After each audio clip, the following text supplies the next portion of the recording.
Você já parou para pensar no que aconteceria se a realidade simplesmente desse um erro e deletasse 2.000 pessoas da face da Terra em um piscar de olhos? Imagine chegar a uma aldeia no Alasca, esperar o barulho dos cães, o cheiro da lenha queimando e o cumprimento dos vizinhos, mas encontrar apenas o silêncio mais absoluto que você já ouviu. Em 1930, no lago Angicuni, o tempo não parou. Ele foi cortado.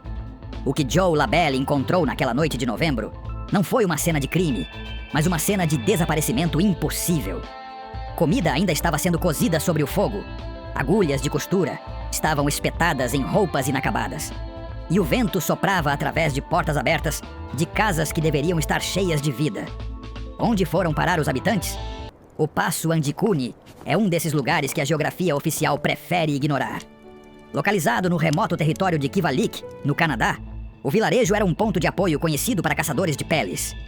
Joe LaBelle, um caçador experiente, conhecia bem aquelas pessoas. Eram cerca de 2.000 almas resilientes que sabiam sobreviver ao frio extremo. Quando ele chegou e não viu ninguém, o primeiro pensamento foi de um ataque ou uma evacuação de emergência. Mas não havia rastros de luta. Não havia marcas de trenós partindo. Se você gosta de desvendar esses enigmas que a história tenta esconder, já se inscreve aqui no canal do Vovô Xindó para não perder nenhuma dessas explorações. LaBelle descreveu que o cenário era perturbadoramente doméstico. Em uma cabana, ele encontrou uma panela de ensopado de caribu que tinha queimado até virar carvão, indicando que quem a colocou ali não planejava sair por muito tempo. Em outra tenda, uma peça de roupa infantil estava pela metade, com a linha ainda presa ao tecido. Isso nos diz que o evento foi súbito. Não foi uma decisão tomada com antecedência. Foi algo que aconteceu no meio de uma respiração, no meio de um ponto de costura. Como é possível que 2.000 pessoas abandonem seus pertences mais valiosos, incluindo suas armas de caça, em um ambiente onde estar desarmado significa morte certa? Mas o mistério fica ainda mais sombrio quando olhamos para os animais.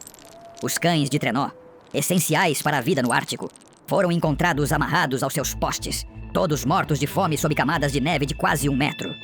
Isso é ilógico. Se a aldeia tivesse sido evacuada, os cães seriam levados. Se tivesse havido um ataque, os cães teriam latido ou sido mortos em combate.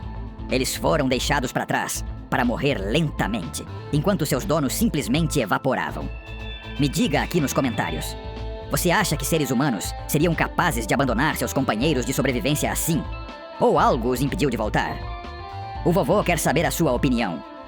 O detalhe que mais apavorou as autoridades canadenses, a Real Polícia Montada, foi o estado do cemitério da aldeia. Os túmulos dos ancestrais foram abertos. E não por animais, pois as pedras que cobriam as covas estavam empilhadas ordenadamente ao lado de cada buraco. Os corpos que estavam ali há décadas haviam sumido. No permafrost congelado, cavar um túmulo é um trabalho exaustivo, que leva horas. Quem quer que tenha levado os vivos, também sentiu a necessidade de levar os mortos. Por que alguém roubaria cadáveres congelados no meio de uma tempestade de neve? O que isso nos diz sobre a natureza do fenômeno que atingiu Angicuni? Durante a investigação, surgiram relatos de luzes estranhas avistadas no céu sobre o lago naquela mesma semana. Caçadores que estavam a quilômetros de distância descreveram objetos luminosos que não se pareciam com a aurora boreal. Eles mudavam de cor e pulsavam, pairando sobre a região da aldeia. Na mitologia inuit, existem lendas sobre espíritos do céu que podem levar aldeias inteiras se as leis da natureza forem desrespeitadas.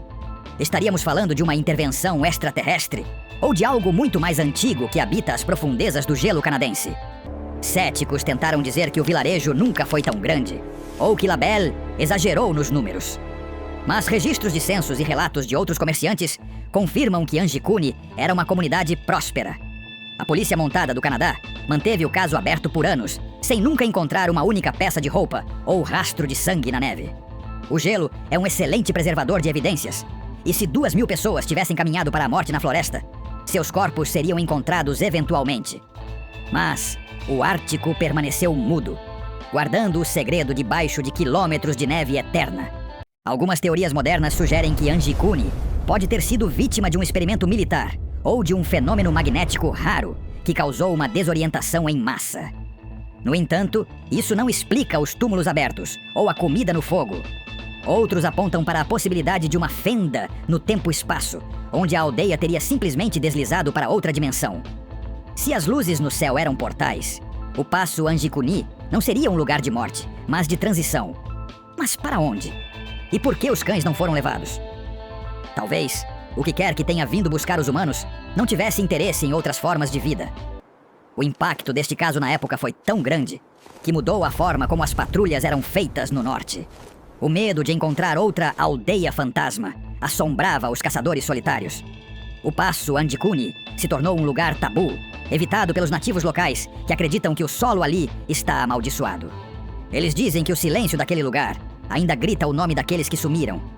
É um lembrete constante de que, apesar de toda a nossa tecnologia, ainda somos vulneráveis às forças desconhecidas que governam os lugares mais isolados do nosso planeta. Ao analisarmos o Passo Angicuni hoje, percebemos que ele compartilha semelhanças assustadoras com o incidente de Atilov. Em ambos os casos, as vítimas abandonaram o abrigo seguro em condições extremas sem explicação lógica. A diferença é que em Angicuni não sobraram corpos para contar a história. O mistério permanece como uma ferida aberta na história do Canadá. Uma comunidade inteira, com suas histórias, sonhos e medos, foi apagada sem deixar um bilhete ou uma explicação. O gelo do lago Angicuni continua lá, observando quem se atreve a investigar suas margens. A história da humanidade é pontuada por esses vazios, por esses momentos onde o rastro simplesmente desaparece. O que aconteceu naquela noite de 1930 pode nunca ser totalmente compreendido pela ciência moderna. Talvez algumas respostas devam permanecer enterradas. Ou talvez a resposta esteja bem acima de nós, naquelas luzes que continuam visitando os céus do norte. A única certeza que temos é que, em Angicuni, o impossível se tornou realidade e o desaparecimento se tornou eterno. E aí, meu caro? Se você gostou deste vídeo, não perca tempo e visite agora nossa playlist com os últimos vídeos do Vovô Xindó. Basta clicar no centro da tela que eu vou ficar muito feliz. Te espero lá!